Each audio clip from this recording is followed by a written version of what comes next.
Goes like the Middle East way.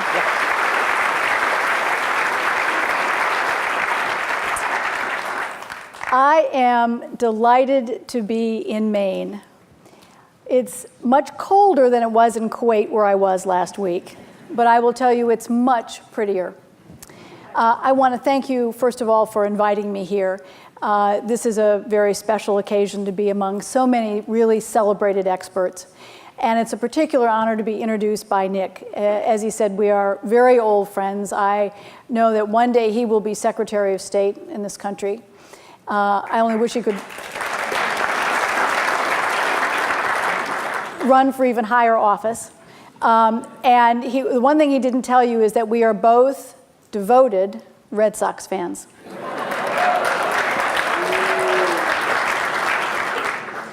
So I have 30 minutes to tell you about what's next in a part of the world that goes back over 5,000 years.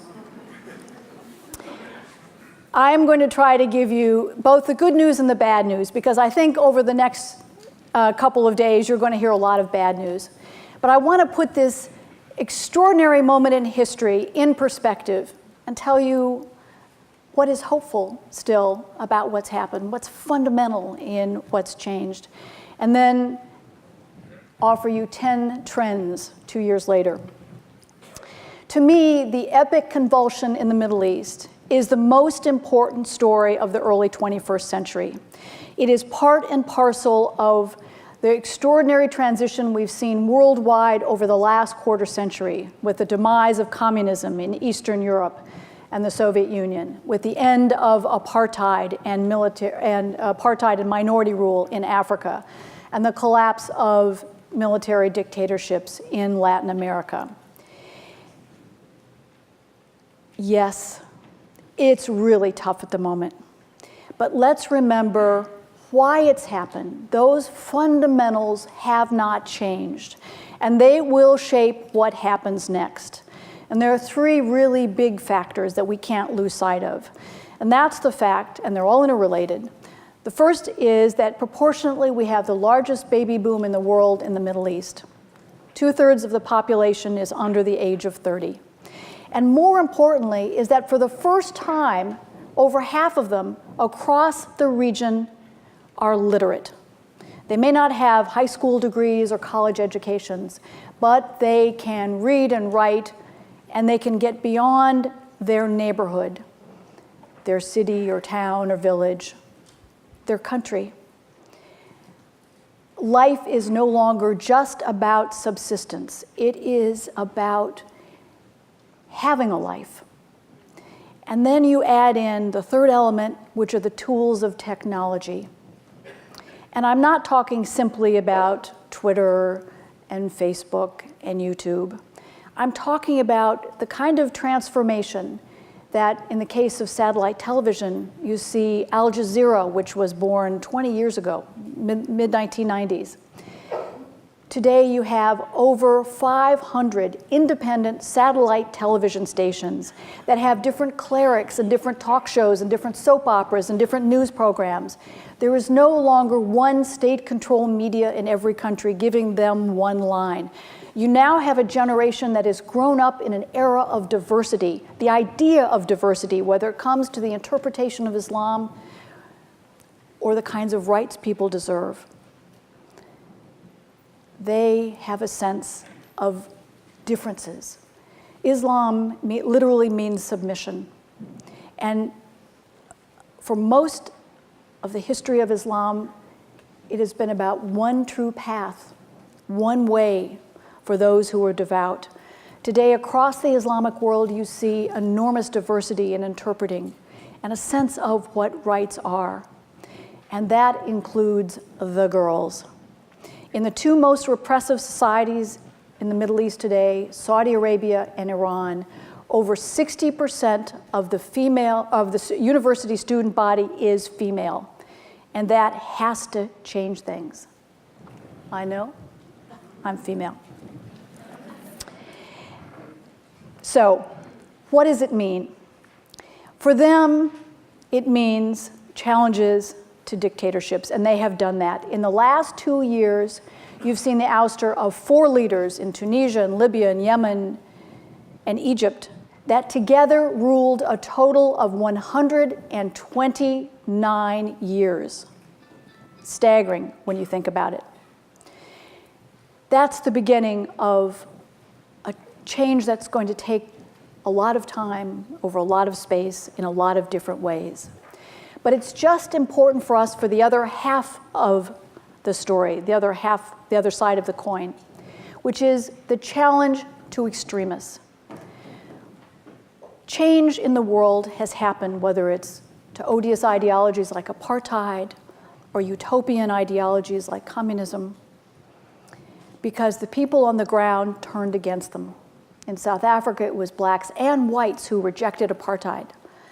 In the Soviet Union, it was the Russians who said communism was no longer viable, sustainable, or desirable.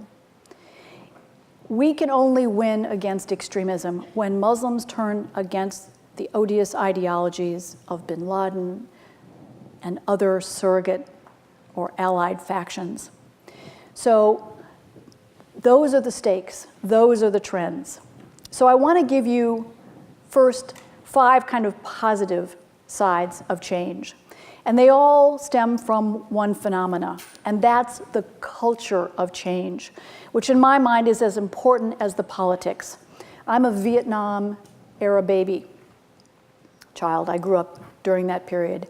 And it was during that extraordinary moment that we saw challenges that brought us the Civil Rights Act, that brought us ideas. When I went to college, my father said you should get a nurse's degree or a teacher's certificate if you want to work. By the time I graduated from college, I could be, or try to be, anything I wanted. I was a sports writer when I started out. The culture of change, the ideas of folk music and poetry and plays that provided the voice for something different. And when we look ahead and we see all these pictures of fighting at Tahrir Square between a democratically elected government and those who oppose it, when we see the pictures in Tunisia of the first big protests again against a democratically elected government, we have to understand that the culture of change is still there. And that really is the glue that holds together this trend, what will define what comes next. So I'll tell you very quickly, because I'm down to 22 minutes, 5 different aspects of the culture of change that defines and excites the people of the region. One of them is music. Hip-hop Islam. Rap has become the rhythm of resistance across the region. It was the young rappers who gave voice, first, before anyone else, to the demands for change. In Tunisia, you saw a young rapper challenge the presidency of Mr. Ben Ali after 23 years in power with a Facebook video talking about people living off garbage, the corruption among the police, the ineffectiveness of the politicians, criticism in ways that had never been seen among any of the politicians during Ben Ali's rule. It was in that context that a young fruit vendor set himself on fire when a government inspector demanded a bribe of him. He protested, demanded that he be given the right to sell his fruit on a street corner. And when he was rebuffed time and time again at government office after government office, he then covered himself in paint thinner and set himself on fire. And as people in Tunisia took to the streets to protest in his name, it was the song of the young rapper that they sang across Tunisia. The second trend that inspires me are the new role models, the anti-Osama bin Ladens. And they're illustrated by a young Kuwaiti psychologist who I saw again last week. He had 5 sons and he wanted to give them something different. So he created something called the 99. They are comic book superheroes. And they are 99 comic book superheroes, each one named for one of the attributes of God in Islam: charity and love and kindness and healing powers. And each one of them comes from one of the 99 countries where there are significant Muslim populations, including the United States. Half are male, half are female. Half the females wear conservative dress, and half of them look like Wonder Woman. But the idea was to create some other role model. And what's fascinating is that his comic books are now translated into 12 languages. The first game park, a Disney-type park, has opened in Kuwait with the characters, based on the characters from his comic book superheroes. The third trend are the new Muslim comedians. Who would have thought that comedy could be a tool of counterterrorism? It's an extraordinary kind of twist that young Muslims who came to the United States, all of them who immigrated, learned stand-up. And they started using it to challenge extremism, to challenge dictators, as well as to make fun of their mothers-in-law. And then they took that humor back to their home countries. Several of them run workshops in Amman and Riyadh and Cairo. There's one young comic, and think about this for a minute, who calls himself the Jerry Seinfeld of Saudi Arabia. One of my favorite comedians is an Iranian-born comic named Maz Jobrani. And Maz tells a wonderful story. I'm not a great raconteur, but one of his stories always makes me laugh. He gets up on stage and he says, you know, one guy can really screw it up for the rest of us. Just look at that guy who tried to blow up the Northwest flight from Amsterdam to Detroit, that Abu Mustafa Bubu, or whatever his name was. Guy must have been nuts. After all, where did he put the bomb? Right, in his underwear. And then he reverts to the language, to the terrorist who carried out the bombing. In his last conversation with his terror masters, excuse me, I have just one last question for you. You've promised me 72 virgins when I go to heaven. So do you think maybe we can put the bomb someplace else? I mean, I really think I'm going to need my penis.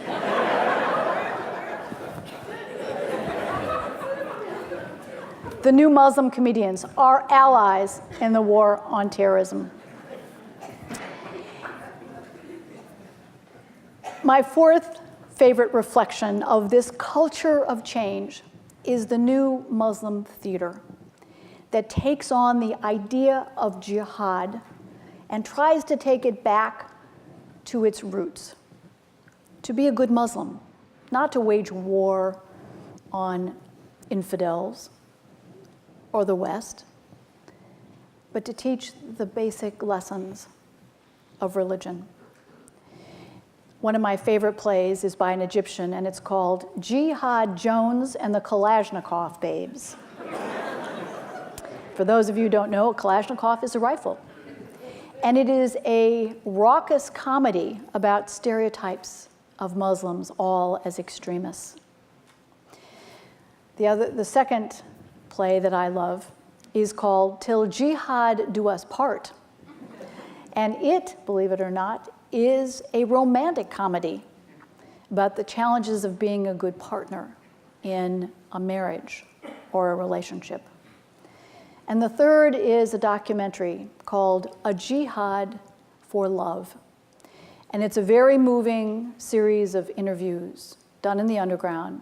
in places where the Islamic penal code, or the country's penal code, because it's not thoroughly Islamic, is the toughest. Places like Afghanistan and Pakistan and Iran and Saudi Arabia. And what makes the documentary so moving is that all of the people interviewed want to remain loyal to the values and the tenets of the faith, and yet they are all gay or lesbian, and they would face not only prosecution, but possible execution. Again, each one of these tries to take head on, in the Islamic world, the idea of jihad. And the last trend that I find so hopeful is what's happening among women. Women are at the forefront. They are on the front lines of change, and this is really a first. They've been active for a long time. We've never given women in the Islamic world enough credit, but today they really are extraordinarily brave, reflected in the fact that one of the 3 women acknowledged with the Nobel Peace Prize last year was Tawakkol Karman, who is a Yemeni blogger. One of my favorite stories is about a young woman in Egypt who became an activist at the age of 8. When her mother came to her and said she was to put on her best dress because they were going for a special commemoration. It turned out to be her circumcision. Over 80% of females in Egypt are circumcised, female genital mutilation. Christians as well as Muslims. It has nothing to do with religion. It is a practice in that part of Africa. She was so traumatized by this that she then turned to her father and uncles and tried to prevent this from happening to her sister and cousins. And time again she failed until she came to the last cousin. And she stayed up with her uncle all night. And at one point she argued with him, "If you do this to her, I'm going to cut off her finger." And her uncle said, "Why would you do that? That would maim her for life." And my friend Dahlia said, "Duh." She thought she'd failed again, and the next morning he called her and said, "You've convinced me." And she decided if she could change one person's life, that maybe she could change others. And she became very active in taking head on a taboo subject in Egypt, female genital mutilation, among her high school friends and then her college friends. And then she got into wider human rights issues. She found out about a comic book called The Montgomery Story about Martin Luther King and the bus boycott in Montgomery, Alabama. And she translated it into Arabic. In the back of the original comic book, there were instructions on explaining what civil disobedience is, what tactics could you take. And after she translated it, she handed it out to other bloggers, made it available to over 2,000 young bloggers from Morocco to Yemen. She then started the first Arab Human Rights Film Festival at the age of 26. And just over a year ago, she ran for parliament at the age of 29 in Egypt. She lost, but we Skyped afterward, and she said, "You know, I learned a lot. It's okay that I lost. I'm going to run again. It'll all prepare me to be the first female president of Egypt." She won't be, but the mere fact that a young Egyptian woman could have that aspiration tells you how much has changed and what could well come next. So I'm down to 11 minutes. So let me tell you about the 10 trends that I think will shape the next decade and maybe longer, where things stand at this point. First, over 120 million people have now been empowered or are in the midst of a struggle to gain rights in the last block of countries in the world to hold out against the democratic tide. That's over 1/3 of the Arab world's 350 million people. But more people are also afraid today of the new balance of power and the turmoil and uncertainty. 2 years in limbo has taken a terrible toll. The reality is that the old order is gone, but the new order has yet to take shape. The focus has been, for those of us outside the region, so much on the election. Who are the new power brokers? And far less on the constitutions. That's really the critical step when it comes to what happens next, because that's what will define the new order and what comes next. We've seen how that played out in volatile ways in Egypt, and it's coming elsewhere. But in the meantime, a kind of Darwinian struggle to survive is emerging. It's often very mean-spirited and sometimes violent. It's a law of the jungle in the Arab streets. I would not be surprised to see voter turnout actually lower in the next round of elections, in part because people are not sure not only who they're voting for, but what they're voting for. The second trend is that economically, every country in transition is today worse off economically. I went back to Sidi Bouzid in Tunisia, the remote Tunisian town where the young fruit vendor set himself on fire. And I went to the street corner where he used to sell his fruit, and I talked to the new fruit vendors who were there. And I asked them all, so what do you think? And they all said pretty much the same thing. We have far more freedoms and far fewer jobs. The original flashpoint for the uprisings was more economic than it was political. The goal was not to have the right to vote for a secular Democratic or liberal party. It was to have the dignity of a job, to use the education, to use the knowledge, to use the tools accessible to them, to have a life they now knew was possible. No country can afford long-term turmoil. No regime is exempt from the costs of change.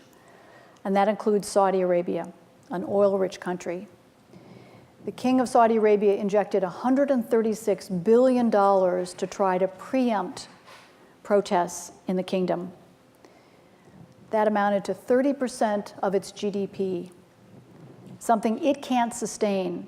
When you think about it, we injected 8% of our GDP during our own stimulus. The costs of change are extraordinary. And the unrest down the road may end up relating to that original flashpoint. The third trend is the proliferation of democracy. There is almost too much democracy today. In Libya, 130 parties ran for 80 seats delegated to parties. Over 2,000 candidates ran for 130 seats delegated to individuals. In both Tunisia and Egypt, over 50 parties ran for the new parliament. Few are organized, few have the resources, few have the knowledge. But the biggest problem is that there is not enough sense of the common good. Today, it's all about entitlement in democracy and less about the responsibility of democracy. The fourth trend is the proliferation of Islamist ideas. We tend to kind of lump them all together. But in fact, a year ago, I identified over 50 Islamist parties in 14 states, 14 countries, and today there are even more.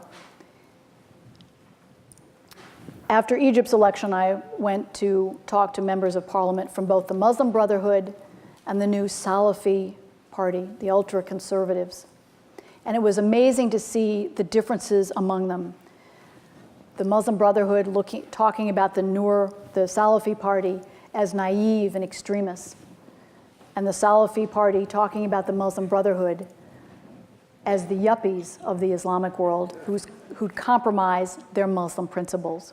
There is a huge divergence of ideas within the Islamic world, which is both healthy and in some ways dangerous.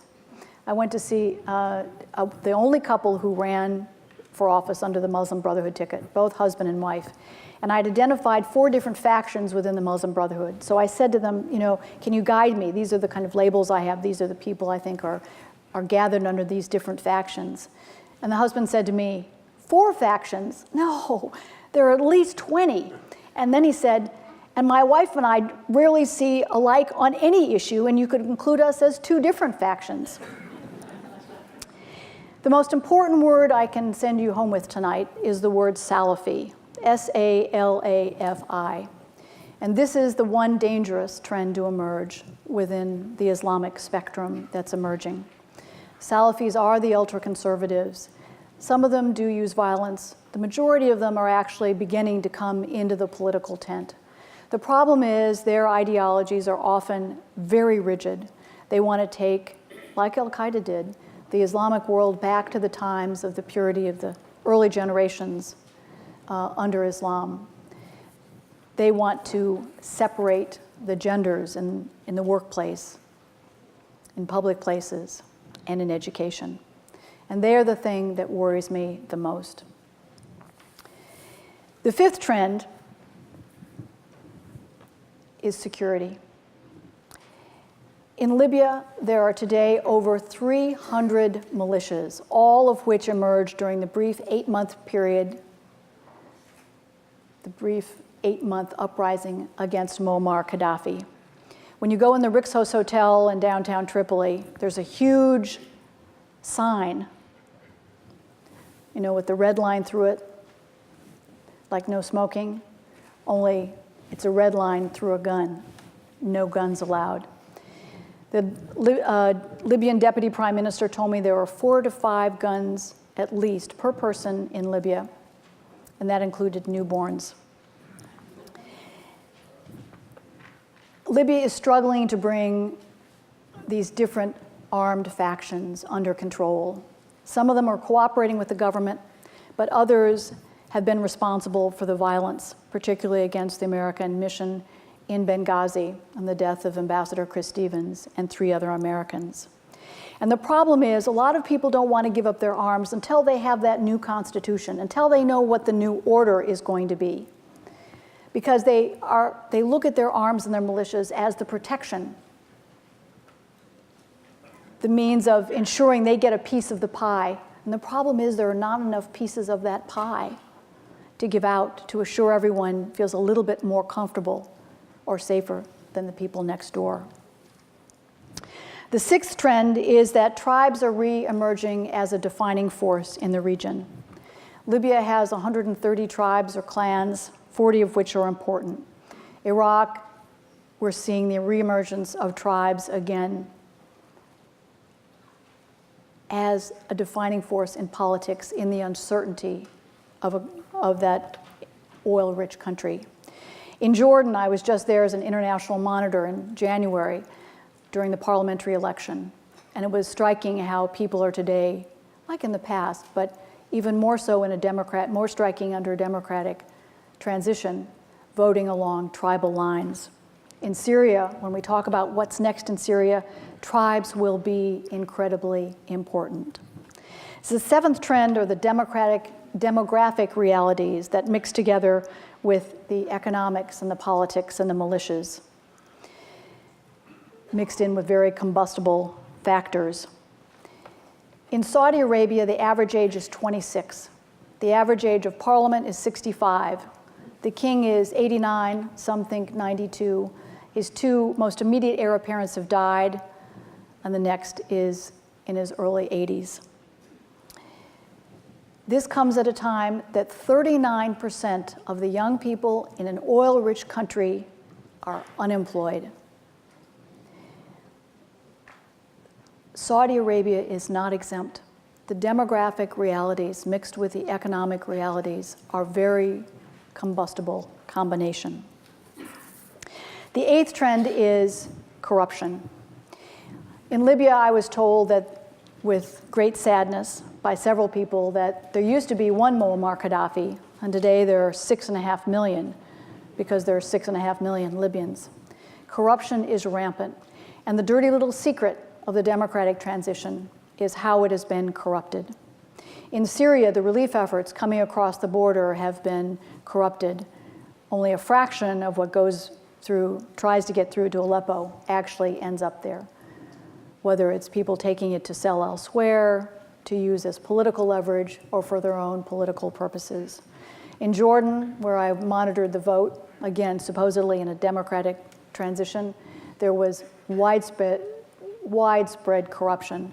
I called it 100% transparent fraud.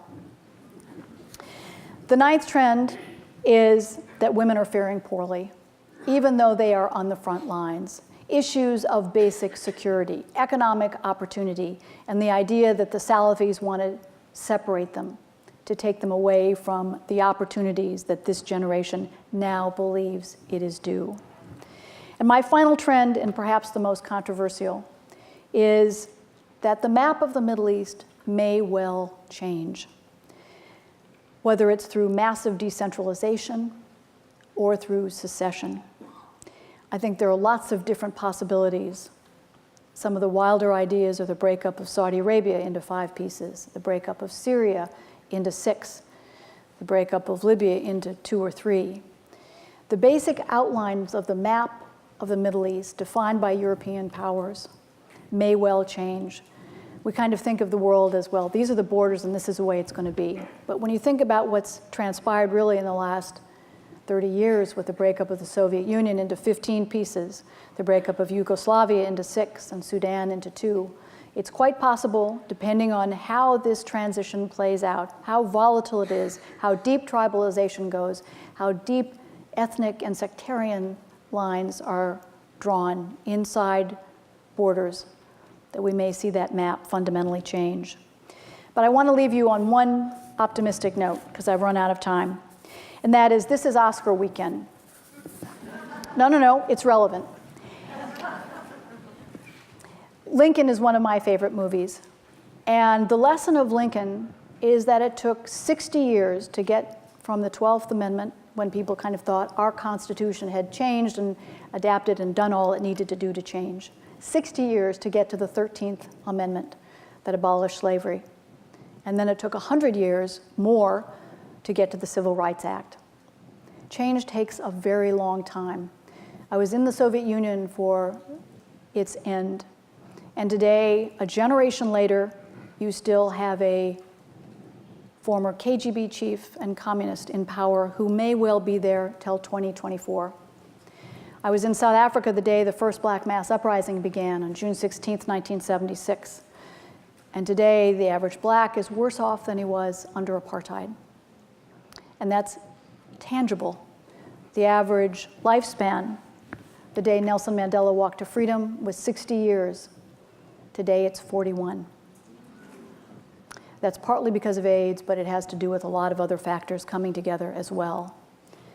We have to remember when we talk about what's next that we can't think just about those awful pictures on television and the headlines of the day. We have to understand that a broader trend is underway, again, in the last block of countries to hold out against the democratic tide. What's next? The next decade is going to be turbulent. It'll be a wild ride. We'll long for the days of the simplicity of dictators. But it had to happen. And I think long term, it was unavoidable. We have to understand this is a global phenomenon, not limited to the Middle East.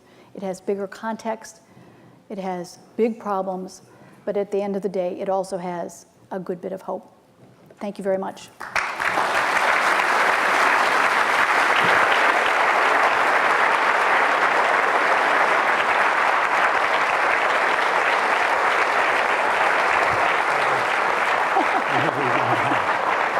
Really well done.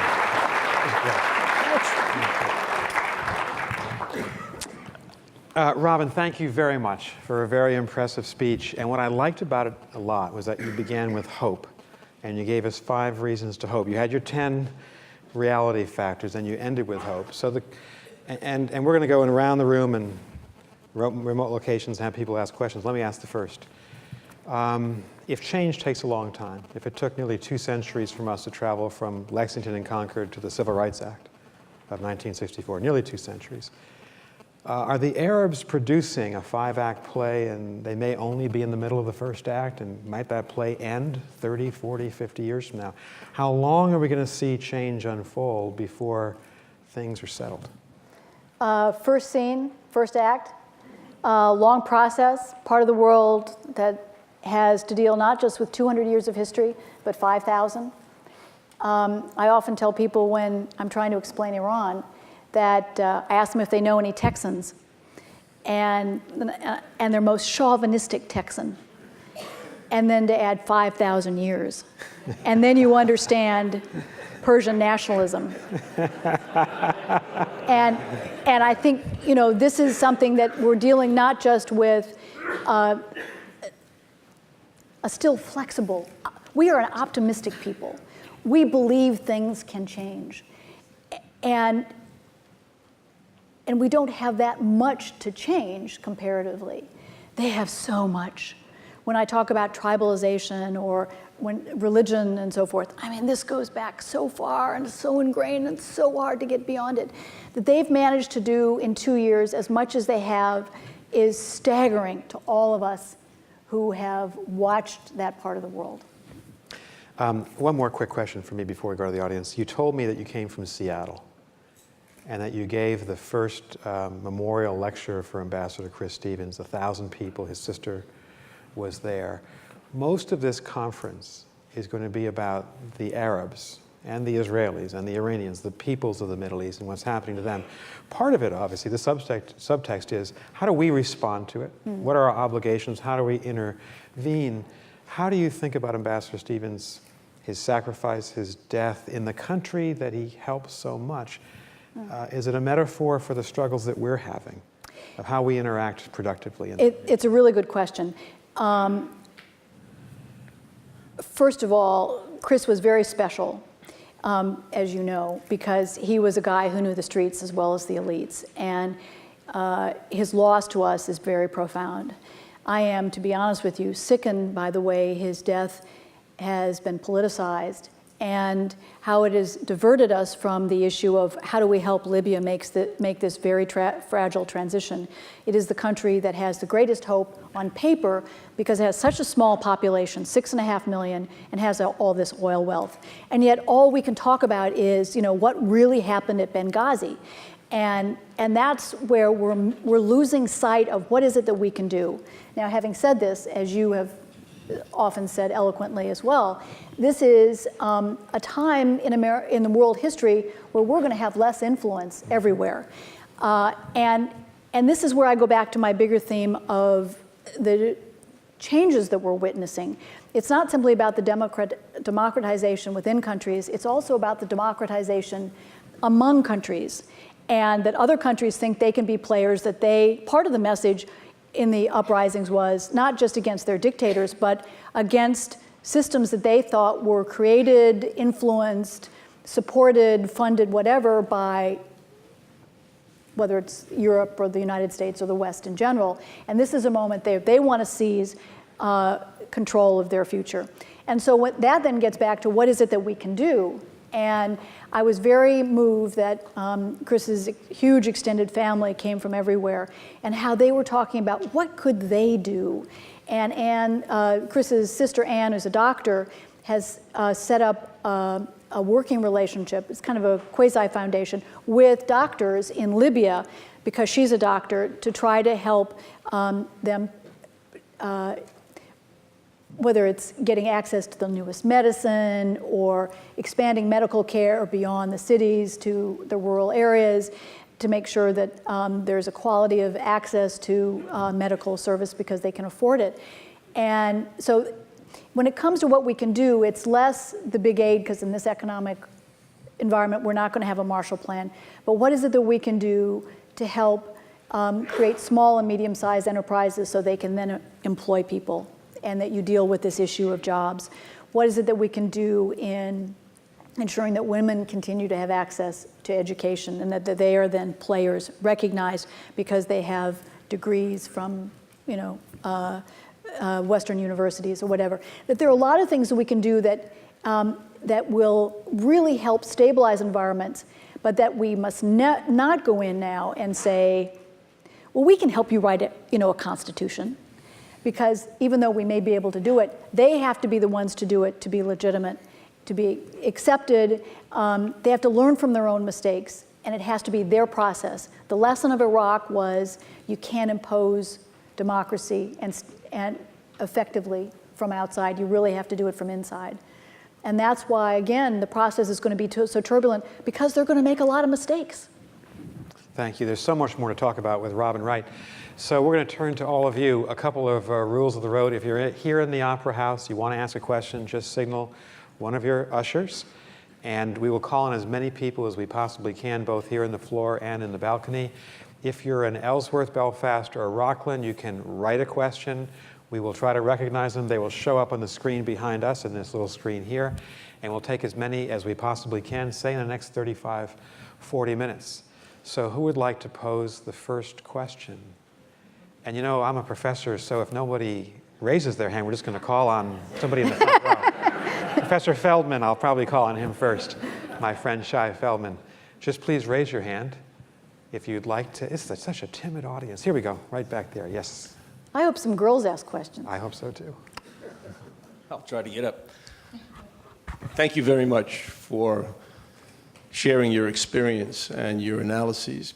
As you talk about the societies, these Arab societies, the turmoil, what they're trying to achieve within their own countries, whether it's another form of dictatorship or democracy, whatever it is that they're trying to do, perhaps you could just speak a little bit about the exporting of terrorism to the rest of the world, and what is it that they're trying to do? How is it helping their own efforts in their own country to promote this feeling of unrest in the rest of the world?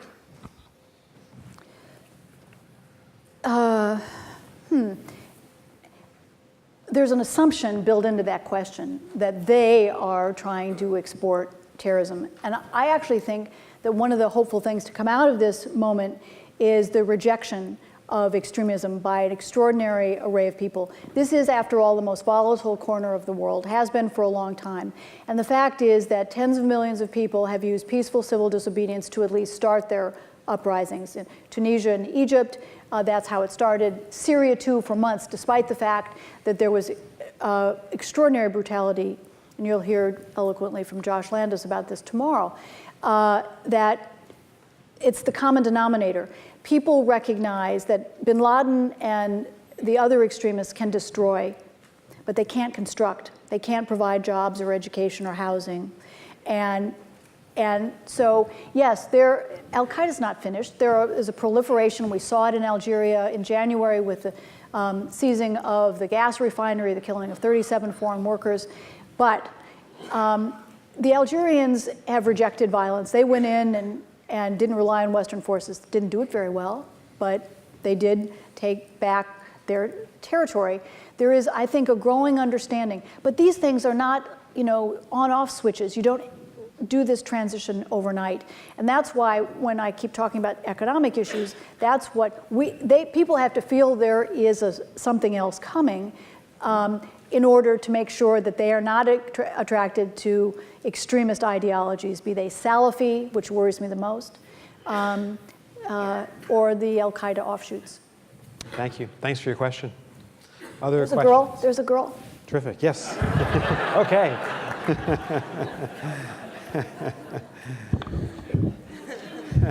I'm a girl asking about girls. So I was listening on the radio today about the demonstrations in Egypt and the fact that women who attend those demonstrations can be expected to be raped.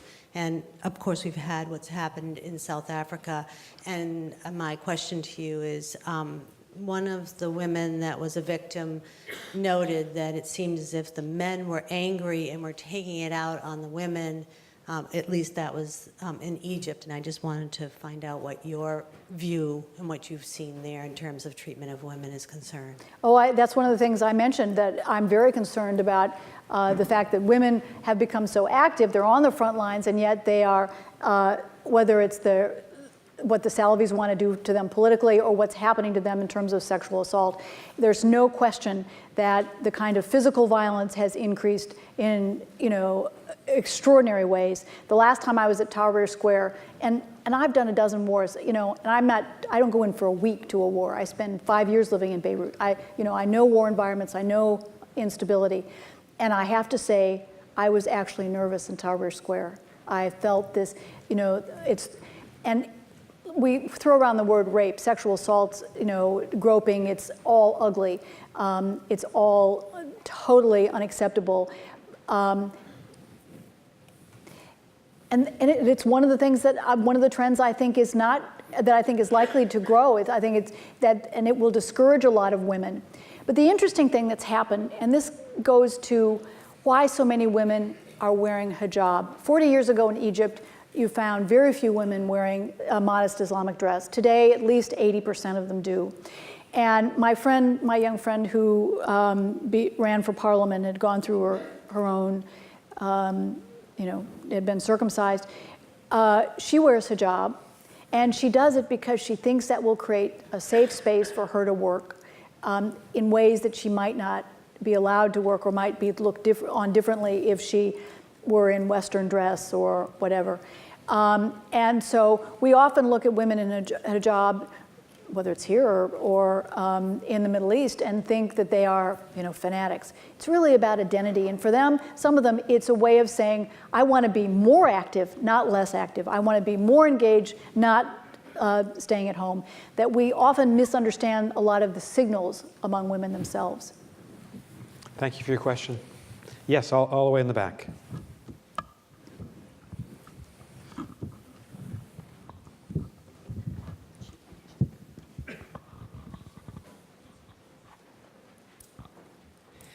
I was listening to you cite a couple of things that the United States government should not do, that we are not in a position to put forward a Marshall Plan. The United States should not put itself in a position of trying to impose our own constitutional proposals on countries like Libya, for example. What would you suggest to the United States government that they do as in response to the continuing transition in the Middle East? Other than sit and simply watch, what affirmatively are the best few things that the United States government can adopt for actions as this turbulence plays itself out? Well, it's a good question, but I think there's not one answer for the whole region. It differs from country to country, depending on their resources, or lack of resources, their needs, their demographics. But a lot of it may be smaller, both in terms of resources and ideas. I mentioned, helping small and medium-sized enterprises, education issues. I think one of the interesting things I found everywhere is that people talk about the media. The problem is, in many of these countries, you still have the old elites in charge of the media, and they're not happy about the people who've been elected. And as a result, they use the media they still control to put out these scurrilous rumors and that polarize society in ways, and whether it's training on media on what is a free press and helping train journalists. There are a lot of small packages of things that we can do depending on what the flashpoints are in each country. And that's where we have to be creative and imaginative in ways. We don't have the resources to provide aid. They don't want us to impose ideas on constitutions, but we can teach them about how do you have a fair trial. How do you help educate, whether it's prosecutors or police, on fair evidence and forensics? That there are creative ways, and I think the State Department is doing a little bit of that, not enough.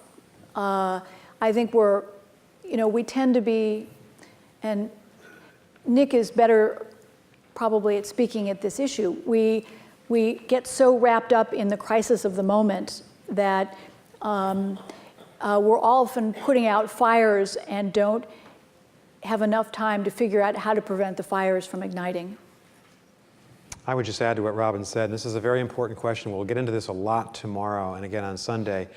I think the president deserves great credit for his initial reaction to the Arab uprisings of 2 years ago. It was enormously difficult to decide, do we stay with Mubarak? Do we go with the young people? I think his instinct to go with the young people was the right one, to help, to have the United States kind of push towards a new era. And it seems to me that the Obama administration is really focused on Egypt. It's the keystone state.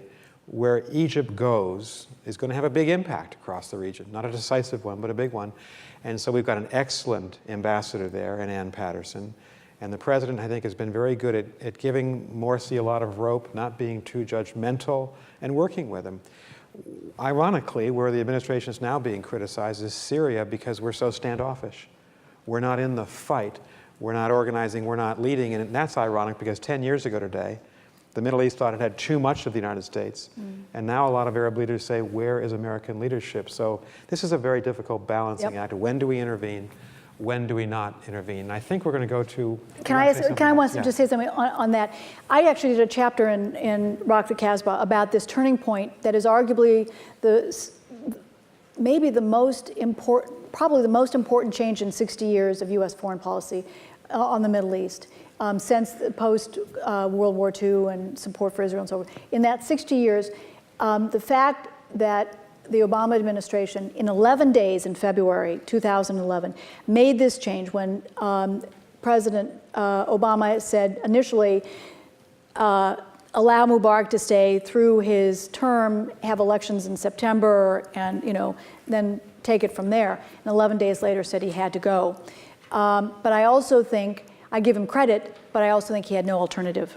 That one of the challenges for us is that we can't direct anymore.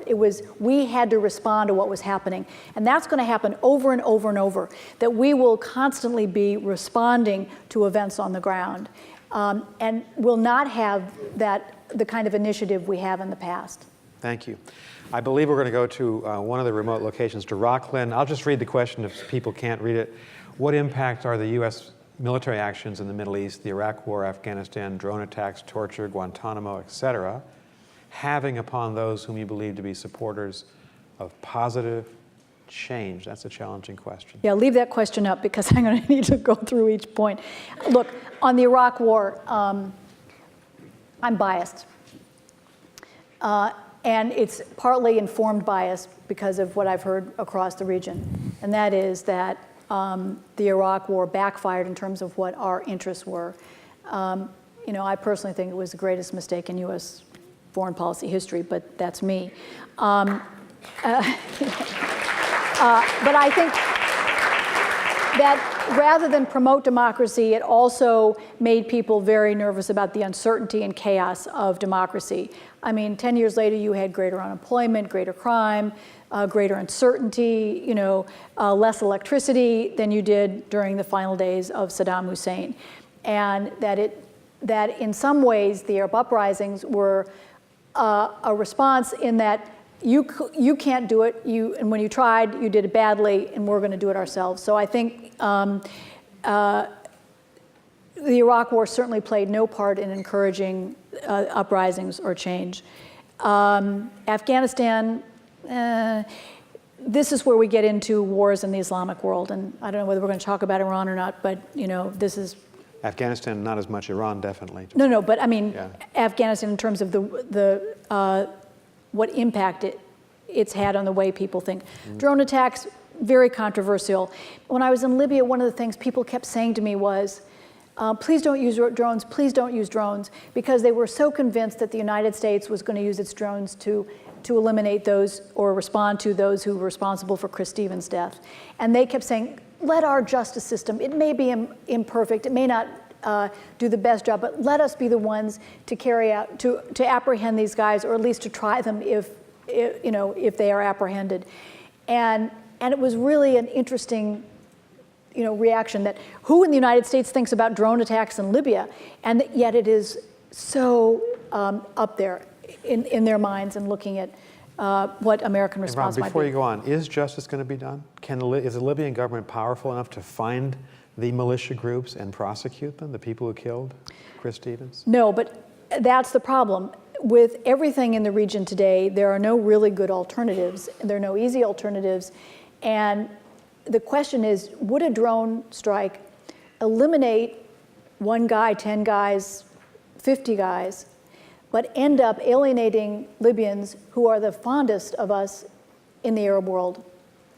Ironically, because we played such an important role in helping oust Muammar Gaddafi. So this is where you get into the whole debate about drones. It's better than having boots on the ground, clearly. It's more cost efficient, it's less human damage, less likelihood of Americans being, apprehended or killed in the process, and yet the reaction is also costly. Again, no easy alternatives. Yeah. Thank you very much for that question. Again, questions here. Another remote question. Okay. This is from Rockland, from Richard Cardigan. Our comments on Putin's big gamble. Any comments on Putin's big gamble supporting Syria? The Secretary of State, John Kerry, is about to see Sergei Lavrov, the Russian foreign minister. Is there anything the United States can do to convince Russia to see things our way in Syria, or is that a pipe dream? Oh, you should answer this question. I want you to answer it. No. I mean, Nick and I have traveled with secretaries of state, and we know what Sergei Lavrov can, oh my God. I once heard him, I was standing outside, and I heard him shout at Condi Rice in a way that I found so demeaning and offensive. I mean, he is a bully. He is such a bully. I think, look, Putin is taking a big gamble on both Syria and Iran. Mm-hmm. And the danger is, to what degree is it creating a new axis where you have the United States and the Europeans and the Western countries on one side, and you have Russia, China, and Iran on another when it comes to both Syria and Iran. And the problem is Putin has been pivotal in blocking greater momentum at the United Nations on Syria and the kind of sanctions that might squeeze Assad even more, because Syria's economy is in far more trouble than Iran's economy is, and there is much more leverage in squeezing them. And he's blocked it, and he continues to, whether it, arm or has until at least recently been backing both politically and militarily Assad. And that's been a huge problem. And the same thing with Iran. We go into talks on Monday with Iran. Again, Nick has stories. He should be answering these as well. But Russia has been an incredible obstacle in really squeezing Iran, because, again, it refuses to go along with sanctions that would avert a war, even as they criticize us and say we're looking for a military strike against Iran, and yet it won't help us looking for alternatives. So I think Putin's made a huge gamble. And the problem is he can prolong. The Russians have a real responsibility in this. So do the Syrians, but the Russians do too in prolonging the conflict in Syria. So, Robin, we're looking at a proxy war in Syria. You have Hezbollah and the Iranian Revolutionary Guards and Russia all resupplying and assisting the Assad government, and you have Turkey and Qatar and Saudi Arabia supplying arms to the various rebel groups. How does that get sorted out? Not easily. This is what scares me to death about what happens next in Syria. And again, I defer to Josh Landis. I don't want to step on his turf, because he really knows the issue far better than I.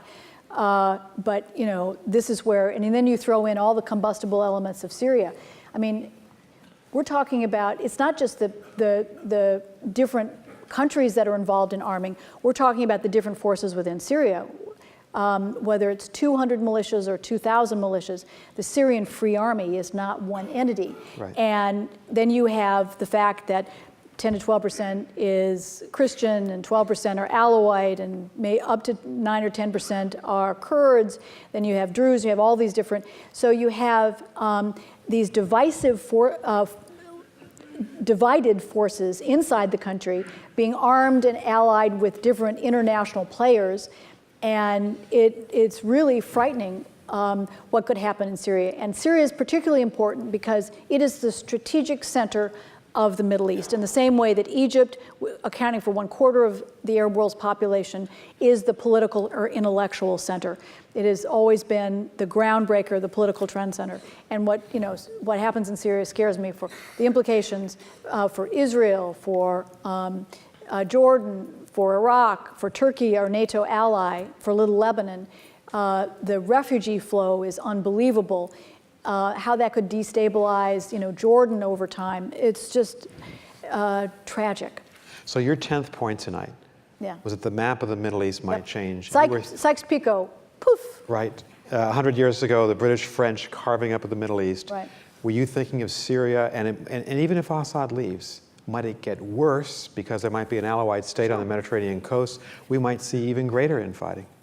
Or you may, not only infighting, but look at how what happens in Syria then influences Iraq, because, after all those years of people saying, oh, Iraq might break up into 3 pieces, and then it didn't, and people thought, well, maybe it's going to hold together. Well, the question is, if Syria has real instability and the Kurds feel, because they have kind of a territory, that, hey, we can ally. And it's really quite interesting to see the dynamics among the Kurds. And this is the world's largest minority. And might you see the emergence of, a Kurdistan or Sunnis in Iraq and Syria trying to join forces, that you could really find a redrawing of a map in ways that a lot of us don't anticipate. I put the idea on the table not knowing anything, but because I think it's something that we really have to begin thinking about. It's clear that in Libya, you're going to have to decentralize at minimum in ways that create Benghazi, as one headquarters of one part, and Tripoli as another, and maybe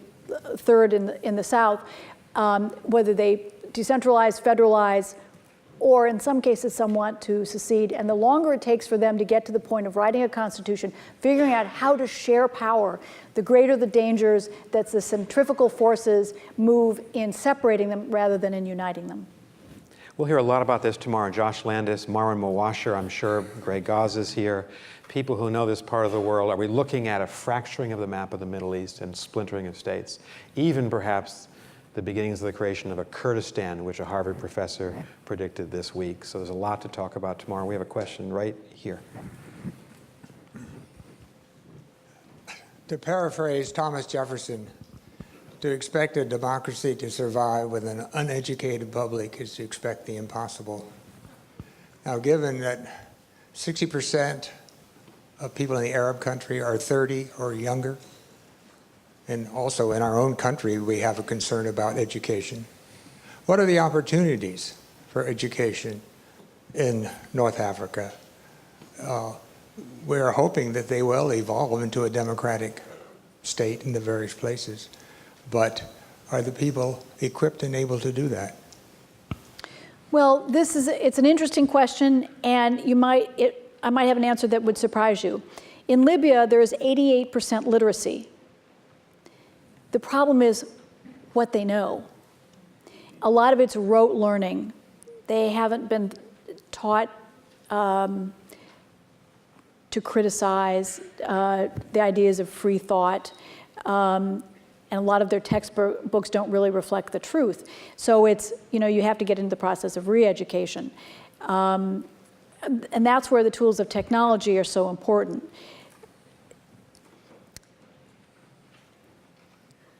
I think the younger generation, because, with I think the exception of Yemen, you have the majority of them educated. They are far better prepared for the transition. That's why the young are so active than their parents were. The idea of participation is instinctive in so many of them in ways that I didn't see 20 years ago. And I have to tell you, I've been covering the Middle East now for 40 years. I landed on October 6, 1973, which was the day the Fourth Middle East War broke out. And I've seen an extraordinary transformation. Education is not the thing that concerns me the most. It's kind of re-education. Thank you. Yes, up here in the balcony. You mentioned that there is an emergence of tribal loyalties in voting. Another trend that you also mentioned was the extensive amount of parties in the new democratic system. Will the tribal loyalty possibly counteract that large amount of parties? And if it does, would that be more beneficial or dangerous to democracy in the region? Well, in Jordan, it was kind of interesting. I watched, there's kind of a deal done among a lot of the tribes. You know, you get within a tribe, you get one kind of family or saying, well, we'll put a candidate up this time, and next time that part of the family or the tribe will, and that they kind of move it around. You know, again, you can't characterize every country because you have different tribal politics, different numbers of tribes. You have other factors like sectarian identities or ethnic identities that are also defining forces. But one of the problems is when you don't have a strong state, people look for an alternative identity. And in some cases, they turn to their faith, Islam, and in other cases, they go back to primordial tribal identities as a way of providing, whether it's political protection, but particularly economic or security. You know, it is the unit which is the most accessible to them, and probably the most, in the absence of anything else, the most effective in kind of addressing their needs. Not that that means they're necessarily good, but that's why I think we're in for a period that this whole idea of fragmentation will also have a big tribal component to it. Thank you. Another question from the balcony right here. Thank you. Hello. Ms. Wright, you spoke about how the economy was such an important part in the next decade, in the near future, and how people in Egypt were realizing they now have more rights than they have economic opportunities. And I was just wondering how you think they can get the economy jump-started there. And probably not the best question to end on, but do you think they can even start to market some of their, like you talked about how music was starting up there. Do you think that can start to be, you think they can start to sell that outside? I don't think rap's the answer. It's a good question. No, it is. It's a very good question. And you know, there are so many rap groups in Egypt that it's really interesting. You know, one of the challenge was illustrated by a really tragic anecdote that one of my colleagues tells in Egypt about how a guy who uses his camel to take tourists around the pyramids, said that because there were no tourists, he was getting the point that he couldn't feed both his family and his camel, and he might have to feed his camel to his family. And that shows how desperate things are. You know, there's been this talk for a year and a half almost of an IMF loan, International Monetary Fund loan to Egypt to help kind of establish the precedent that the international financial institution would basically endorse then others to help Egypt along. And, you know, it just doesn't happen. It doesn't happen. And meanwhile, there's greater instability. And we were on the ride up from the airport today, very feisty, wonderful discussion we had talking about, oh my God, could Egypt actually implode? They are really in trouble where you have a staggering percentage of people who live on very limited means. And the problem is if you get an IMF loan, that means cutting back on the kinds of subsidies for fuel and wheat, and that means bread and so forth, they qualify for aid, but in ways that are going to cost people even more, and that makes it politically even more unstable. So, yikes. We'll come back to that question. Thank you for putting it on the table. I think we do have. No more girls? From Maylinda Boynton in Belfast. Yes. Oh. How can the young people and students attending today be engaged with the issues that you have discussed, for example, to support youth in the Middle East? It's a great question. And I think I'll have to think about that. I'm not sure I have an instant answer. I mean, caring. You know, I will give you an answer, because somebody asked me when I was in Seattle about what they could do. And I think the answer applies to all of us, and particularly maybe the young. And that is, we tend to think, what is it that we can do for them over there? When the answer is often, what can we do here? One of the great challenges in the United States is recognizing our own new Muslim identity.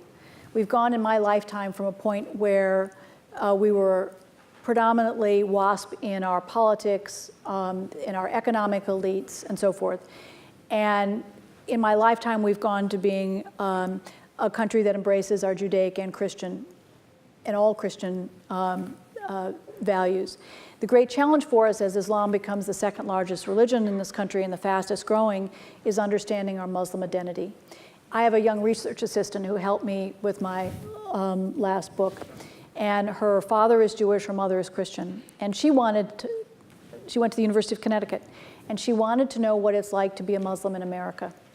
And so she had a friend, a young Egyptian woman who was an exchange student or an international student at the University of Connecticut. And she went to her and she said, I want to spend a day with you knowing what it's like to be a Muslim. I want to do what you do.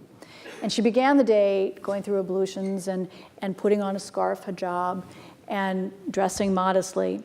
And she also had grown up in stores. And so she spent the day going to the places that she knew. She went to Starbucks to get her coffee. She went to across campus. She did all these things. And she said the thing that struck her at the end of the day was that no one looked her in the eye. And she'd never heard of a book called Black Like Me, which was a book that I defined that huge leap that was made in America, that sudden realization of our Black identity in this country. And she wrote a wonderfully moving piece about this experience. And at the end, she said the only place she had been welcomed was at a mosque in Stores that shared a facility with a church, and that they alternated. And she said there she was welcomed by everyone, none of whom she'd ever met before. And I think the challenge for us is not because of kind of our own experience, whether it's with the Iranian Revolution, the hostage ordeal, 9/11, the suicide bombings against the embassies and the Marine compound in Beirut, that we all have this kind of, whether it's conscious or subconscious fear, we think of Islam in terms of terrorism or extremism, and rather than the positive things that are happening and people wanting to do the things we want for them. They want to participate. They want to have a vote. The women want to be active and equals and so forth. And that when we talk about what the young can do, it begins here. We can also think short and long term. American students can learn Arabic. Mm-hmm. We have 100,000 Indian students at our universities in America, more than 100,000 Chinese students, far fewer Arab students. Mm-hmm. We can make more places for that long-term change that comes 30, 40 years from now. You gave a great answer. I liked your answer. Thank you. Right here, we have a There's time a woman for here. We're going to call on as many people as we can. This person has been very, very patient. I'm going to go here first. This question is... It's your question. It's actually for both of you. And since the Second World War, would you say the United States has diminished its respect for the sovereignty of other nations? Oh, go for it, Nick.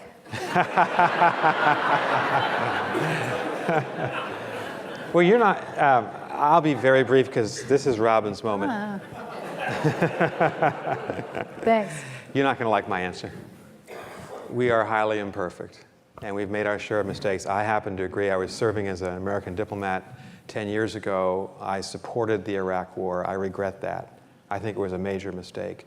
But in the main, since the Second World War, we've been upholding, and I'll use these words, freedom. And we have helped to spread democracy through NATO and our East Asian alliances. We've kept the world much more stable than it would have been under any other conceivable world leader. So I think we're a force for good in the main of the world. Do you want to answer that?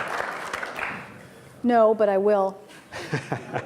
Only because I think this may be the one area in which Nick and I differ a little bit, or come at it from different angles. I'm not always as diplomatic as he is.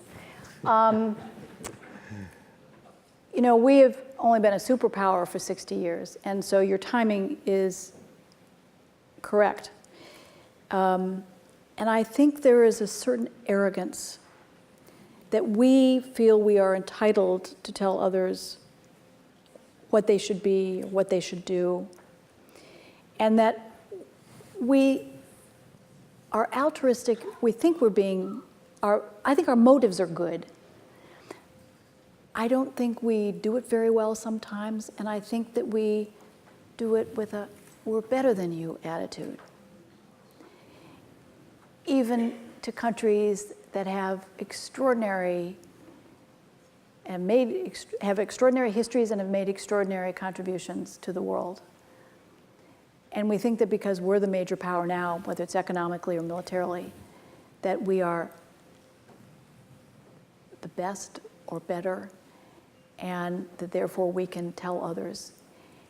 And I think that's going to become an issue again when it comes to Iran.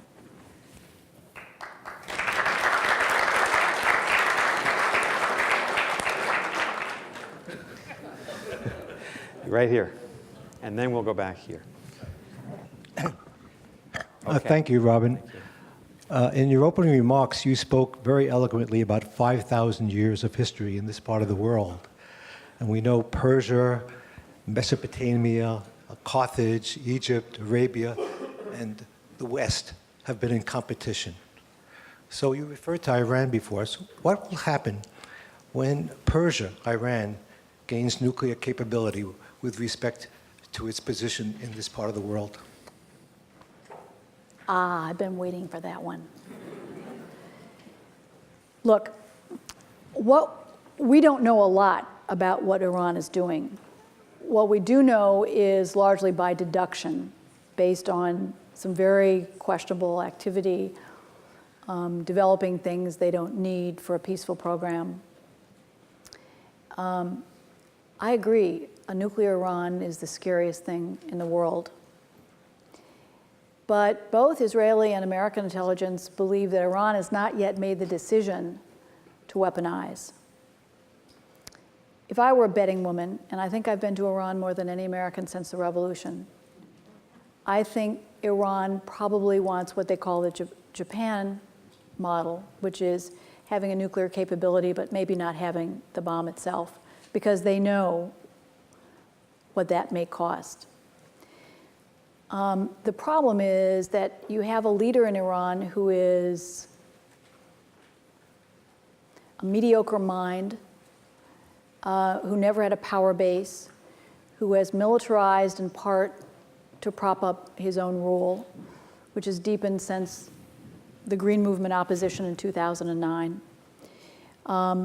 Iranians feel vulnerable. For all Persian pride, they feel vulnerable because the world did nothing during the 8 years of the Iran-Iraq War when they were victims of chemical weapons, verified by the United Nations every year, that 5 of the 9 nuclear superpowers in their neighborhood, that they are a religious minority in the Islamic world, an ethnic minority in the region, whether it's the Arab world to the left or others in South Asia.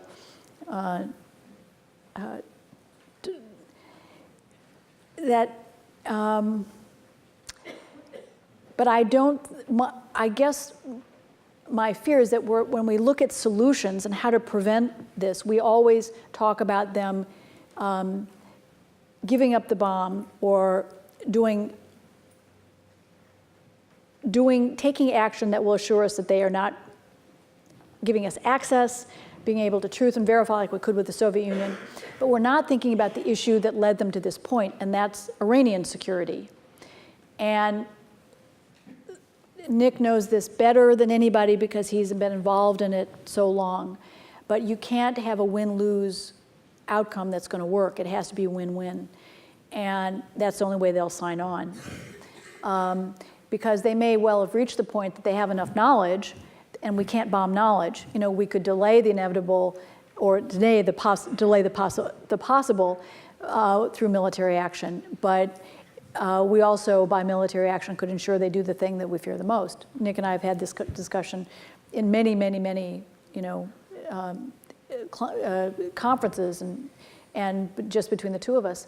So I think we don't want to say when Iran, because I don't think we're there yet. And I think there are things that we can be more imaginative about. But I also think that 34 years into it, and this is a month they're marking the 34th anniversary of the revolution, that the fear on both sides is so deep, I'm not sure we can get by it. And I'm very worried about what happens next.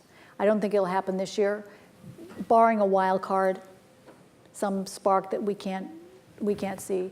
But I think next year, as the United States, pulls out of Afghanistan, that we have, whether it's the forces or the focus, and that diplomacy may not have worked, that we get into some tough choices. We're going to come back to Iran tomorrow. You're going to have a chance to ask more questions of Robin and Marwan Mawasher in the morning. Shai Feldman's going to speak about Iran. He's uniquely placed to do that, so we'll come back to this issue. It's a very difficult one. Can I tell a Shai Feldman story really quickly? Sure. We were at Chautauqua, and Do you want to just Shai show people is where one you of my are? heroes. I adore Shai and his wife, Valerie. And so I was up to mischief. We were both speaking at Chautauqua, and the former Iranian nuclear negotiator was coming in. And I thought, oh, is this going to be cool? I'm going to sneak him into a concert we'd all gone to, and I'm going to introduce, an Israeli. And yes, is he here? He's right here. Oh my God, he's here! Hussein And so Mousavian. And we'll hear from Hussein about the Iranian point of view. And so he knows the story. My God. So I pulled him in, and I sat him down, and I had the two of them in the middle of this concert, and I introduced, and before I could even finish, Shai turned over and said, "Oh, Hussein, how nice to see you again." So. Just goes to show you. It just goes to show you, Yeah. It's not always what you think. Okay. So we have time. We're in extra woman innings. over here, I this know. poor woman. We're in extra innings. 2 quick questions, 2 quick answers, and we'll start with this woman right over here, Robin. Hi, thank you. I wanted to ask about the Salafis. Where are they from, and are they more religious or political, and do they have much support? Very good question. Very briefly, Salaf means descendant, and they believe that they are descendants both in the practice of the faith and now in politics of the early Muslim thinkers. For centuries, they were apolitical, and they were prepared in Egypt, for example, to embrace Hosni Mubarak, even though he was a dictator or an autocrat, because he was a Muslim. But in the aftermath of the uprising, they became engaged in politics. And what was so striking is that the Muslim Brotherhood had worked for 84 years to try to get into the political mainstream. And they won 47% of the vote. In June 2011, the Salafis organized their first party in Egypt, and they ended up winning 25% within a matter of 8 months. The last round of phased elections was January 2012, and they won 25%. I mean, it just bowls people over how dynamic the Salafis have been. The Salafis, extremist versions of the Salafis, are believed to be responsible for the attack on the American mission in Benghazi, the attack on the Tunisian embassy, and the very brief kind of protests around the American embassy in Cairo. So there are lots of different Salafis. That's, it's not just one set of Salafis. The thing that concerns me is that the Salafis are Wahhabi. Wahhabism is the religious belief of the ruling Saudi family, and you kind of think, what's wrong with this picture? The Saudis are supporting the Salafis don't like the United States, and the United States thinks Saudi Arabia is one of its closest allies. So it's and again, that's the very simple version of it, but it's a phenomena that I think is one of the defining forces of politics right now, and is likely to grow. Thank you. I'm now reliably informed by the person who actually controls this entire conference, Jim Ruddy, up on the balcony, that we are completely out of time. Robin's back tomorrow with Marwan Mawasher in the morning. The doors open at 7:45, seating is at 8. We start exactly at 8:30. But please join me in thanking Robin Wright.